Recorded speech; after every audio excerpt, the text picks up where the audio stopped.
자, 지금까지 우리가 알아본 것이 무엇입니까? 하나님의 형상입니다. 이제 하나님이 인간에게 내리신 축복에 대해서 알아봅시다.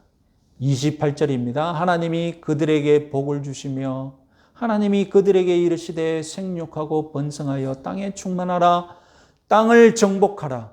바다의 물고기와 하늘의 새와 땅에 움직이는 모든 생물을 다스리라. 크게 두 가지로 딱 구분할 수 있습니다. 생육, 번성, 충만하라는 생식의 축복과 땅을 정복하라, 모든 생물을 다스리라는 통치의 축복입니다. 아시다시피 생육, 번성, 충만하라 이 생식의 축복은 인간만 받은 것이 아니죠.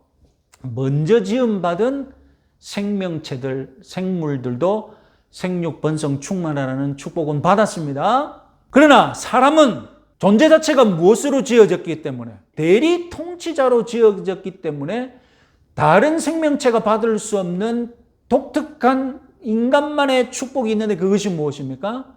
통치의 축복이죠. 땅을 정복하라, 모든 생물을 다스리라. 직전에 하나님의 형상이 무엇이었습니까? 하나님을 닮을 수 있는 영적인 본성, 영적인 DNA 같은 것이라고 했습니다. 그리고 하나님의 대리자를 뜻한다고 했지 않습니까? 그러니 당연히 통치의 축복을 받아야죠. 하나님이 그렇게 만들어 놓고 네 알아서 해야 하면 안 되잖아요. 하나님이 통치자로 만드셨다면 통치자답게 축복해 주시고 그렇게 해야죠. 사람은 하나님의 대리 통치자로 지음받았고 축복받은 존재임을 믿으시기 바랍니다. 여기서 21세기 관점으로 보면 이 정복하라 이 단어가 굉장히 거슬리죠. 정복하라, 굴복시키는 것, 막 때려잡는 것, 폭력적인 이미지가 있지 않습니까? 그래서 기독교 세계가 역사상 이 근대로 접어들면서 땅을 정복하는 것을 왜곡해서 받아들이고 땅을 정복하라는 하나님의 명령을 오용하죠. 그래서 기독교 국가들의 제국주의자들이 이 식민지를 개척하는 것을 마치 하나님의 축복을 받아서 땅을 정복하는 것이라고 자기들의 식민 개척을 정당화했죠. 제국주의자들에게는 식민 개척이라는 하나님의 명령, 땅을 정복하는 것이라는 그런 거룩한 명분이지만 그 식민지의 실제 상황은 무엇입니까? 우리가 36년 동안 일제 식민 통치를 받았잖아요. 착취당하고 죽임당하고 학대당하는 거. 그 식민 개척의 실상이잖아요.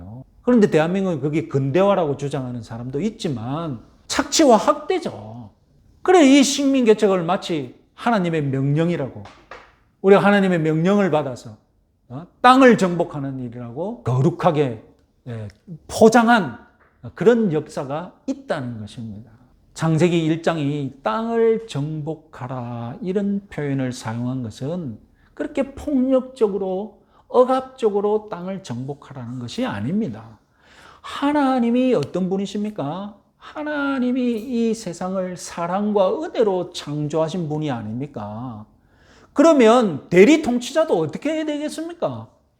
대리 통치자도 은혜와 사랑으로 이 땅을 정복해야죠. 고대 사회에서 정복이라는 단어가 그 당시에는 노예 사회였기 때문에 이상하게 받아들이지는 않았습니다. 다만 여러분 노예 사회라고 해서 무조건 모든 노예 주인들이 폭력적이고 폭압적이었습니까? 아닙니다. 좋은 주인도 있었습니다. 그래서 어떤 사람은 노예로 사는 것이 자유민으로 사는 것보다 더 좋은 환경일 수가 있었습니다. 그래서 노예로 사는 것이 오히려 더 좋아서 성경을 보면 이제 나는 자유시민으로 안 살래. 이 집에서 평생 노예로 살래. 자기 길을 못 박는 사람. 나는 이 집에 평생 노예입니다. 그렇게 자원하는 일까지 있다니까요. 왜냐하면 그 험한 세상 고대 세계에서는 오히려 괜찮은 집에 노예로 사는 것이 자유민으로 사는 것보다 더 좋으니까요. 하나님이 우리 인간들에게 바라는 것이 무엇입니까? 그처럼 좋은 주인이 되라는 것이죠. 이 땅을 정복할 때. 자기 집에 노예가 되겠다고 막 들어오는 그런 좋은 주인으로 이 땅을 정복하라는 것이죠. 모든 생물을 다스리라. 이 축복도 마찬가지입니다. 무자비한 폭군처럼 다스리라는 뜻이 아니죠. 하나님처럼 은혜롭고 사랑으로 다스리라는 뜻입니다. 하나님이 인간을 대리 통치자로 세우시고 계획하셨던 원래의 세계 운영 프로젝트는 무엇입니까? 하늘의 하나님께서 지상에 하나님의 대리 통치자로 사람을 세우셨습니다. 사람은 하나님처럼 하나님을 닮아서 하나님답게 땅과 생물을 통치해야 합니다. 하나님께서 오직 사랑과 은혜로 이 세상을 창조하셨듯이 사람도 사랑과 은혜로 이 세상을 다스리고 통치해야 합니다. 이것이 바로 하나님께서 사람을 하나님의 형상으로 창조하신 이유요 목적입니다. 여러분, 창세기 강의 첫 번째 시간에 하나님의 창조 이야기는 집 짓는 이야기라고 말씀드린 적이 있습니다. 헬라어로 집은 오이키아입니다. 그런데 고대인들은 이 세상을 집으로 받아들였습니다. 왜냐하면 실제로 고대인들은 동굴에서 살기도 했고, 그리고 들판에서 천만망 치면 자기 집이니까요. 그래서 사람이 살 수 있는 세상, 사람이 살 수 있는 집 같은 세상을 오이쿠네메라고 불렀습니다.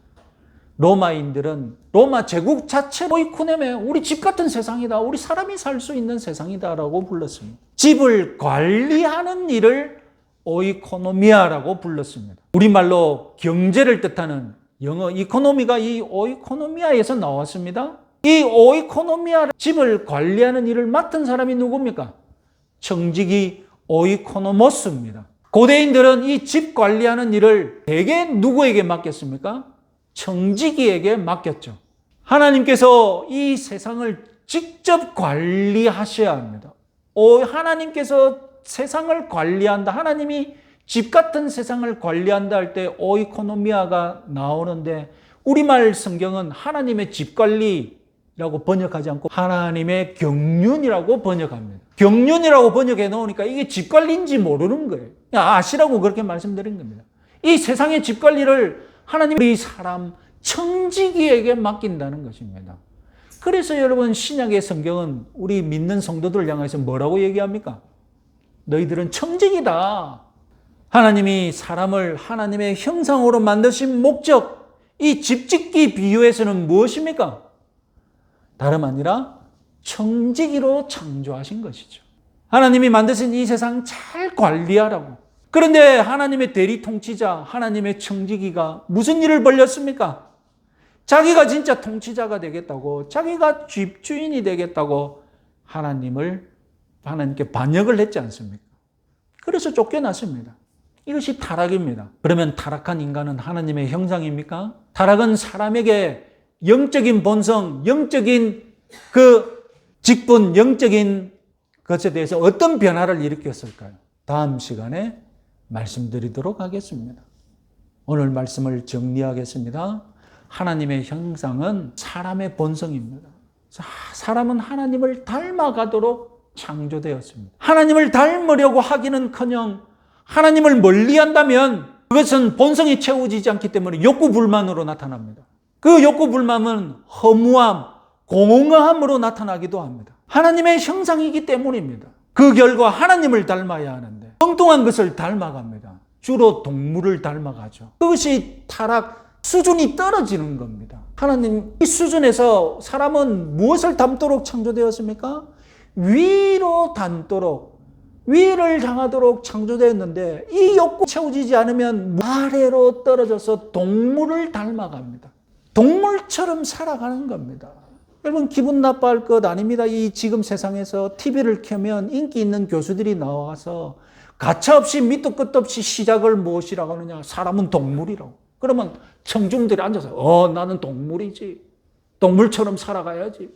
동물은 동물처럼 살면 신나게 살아갑니다. 그래서 동물은 벌판에 내버려두고 동물처럼 그렇게 살게 내버려둬야 돼요. 그런데 사람은 동물처럼 살면 허무해집니다. 왜요? 왜 그럴까요? 사람은 하나님을 닮도록 지어졌고 하나님을 닮고자 하는 본성이 있기 때문입니다. 이 본성이 채워지지 않는 한 아무리 동물처럼 살았다고 해서 만족할 수 있겠습니까? 여러분, 허무함을 느낀다면 그나마 사람과 동물 사이를 왔다 갔다 하는 그 경지에 있는 겁니다. 그러나 동물 같은 수준이 더 심각해지면 이 허무함은 두 가지 길로 빠지겠죠. 동물 같은 수준이 심각해지면 자기 스스로를 자해함으로 허무함을 극복할 것입니다. 허무함을 견디지 못해 자기 자신을 학대하고 자기 자신을 자해하는 것입니다. 반대로 허무함을 견디지 못해 그냥 사나운 야수 수준으로 떨어지게 되면 자신을 학대 안 하고 누구를 학대합니까? 다른 사람을 학대하는 것이죠. 자신을 학대하든지 타인을 학대하든지 동물 수준으로 떨어지는 사람이 선택하는 두 가지 길입니다. 진짜 짐승 같은 놈이 되는 것이죠. 여러분, 사람답게 살아야 합니다. 사람에게는 하나님을 닮으려는 본성이 있음을 믿으시기 바랍니다. 그래서 사람은 하늘을 보고 하늘의 수준을 쫓게 되어 있는 그런 본성을 가진 존재입니다. 밑으로 내려가면 합니다. 동물 수준으로 떨어지면 안 돼요. 이 본성을 거부하면 여러분 스스로 자학하든지 아니면 다른 사람을 해를 끼치든지 짐승 수준으로 떨어지게 되어 있습니다. 동물로 내려가지 마시고 하나님 수준으로 올라오십시오. 내가 하나님께로 올라가야 되는 존재임을 믿으시기 바랍니다. 그것이 사람답게 사는 것입니다. 그리고 오늘 두 번째로 사람은 청지기로 대리 통치자로 세웠으니 이 지구의 생명을 보호하는 청지기로 살아야 합니다. 내 생명이 중요한 만큼 이 땅에 하나님이 만드신 모든 생명체가 중요하다는 것을 믿으시기 바랍니다. 이 지구상의 모든 생명체를 누구에게 맡기셨습니까?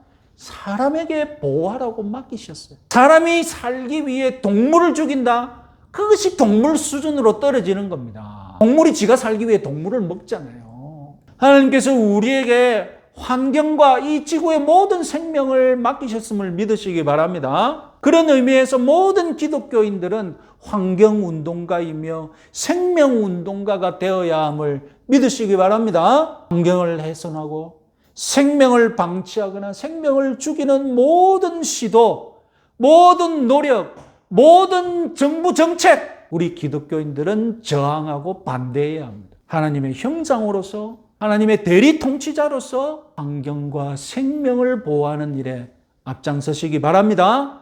이것이 하나님의 형상이 우리에게 의미하는